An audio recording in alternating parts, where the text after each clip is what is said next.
In the year of our Lord 1715, the air was thick with the scent of impending rain and the echoes of restless soldiers milling near the pocked stone walls of Dunrobin Castle.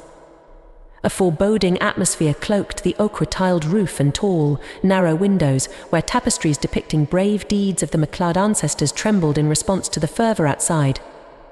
The sounds of the men, their armour clattering, their voices raised in heated debate, filtered through the great hall, where King Alastair MacLeod stood unwavering, his hand resting atop the rough-hewn table scattered with maps and worn parchments. Across the table sat Sir Aidan, the king's trusted commander, his brow furrowed and lips drawn tight as he relayed the latest developments from the battlefield surrounding their fortress. The enemy forces had swelled, equipped with banners of treachery that flapped defiantly in the cool Scottish wind. Rumour spoke of a Scottish traitor amongst them, a dark deed that weighed heavily on the chest of every loyal Highlander. Majesty.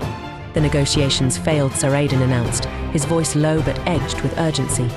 The Earl of Moray refuses to yield. Appeasement is but a crumb for vultures, King Alastair interrupted, his voice noble, thick with an authority forged through years of leadership.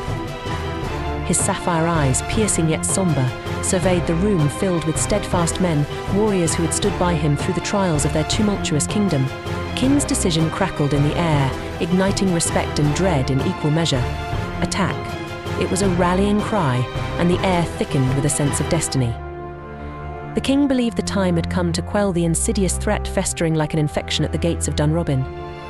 As he raised his sword, reflecting the flickering torchlight, it became evident to those assembled that they were no longer knights merely protecting their king, they were vanguards of an idea, defenders of the realm.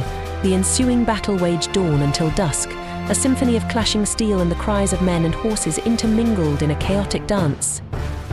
The skies darkened, as if nature itself conspired to shield or witness the carnage below. Clouds, slicing through the sky like arrows loosed from ambush, punctuating the roar of war. But under the relentless command of King Alastair, they fought with fearless hearts, driven by the knowledge that should they fail, the tyranny of the Earl of Moray would ensnare their beloved Scotland. Hours shifted into one another, painting the battlefield with spilled blood and bodies, but Alastair, weathered by fatigue yet unwavering, pushed his men onward.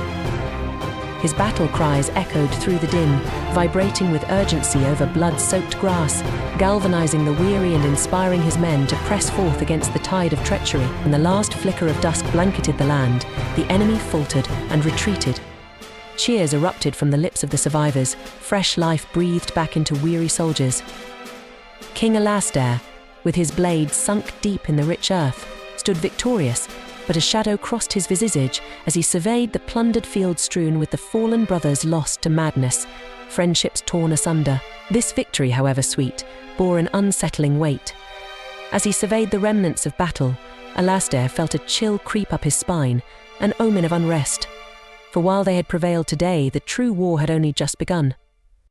The ferocious heart of Scotland was inflamed anew, drawing the eye of greater powers, insatiable and waiting to corrupt the blood and soil of his homeland. And so, amidst the flickering torches and amidst the clamour of triumph, King Alastair felt the stirrings of a storm, far more tempestuous than the battle at Dunrobin, begin to gather just beyond the thrum of the night.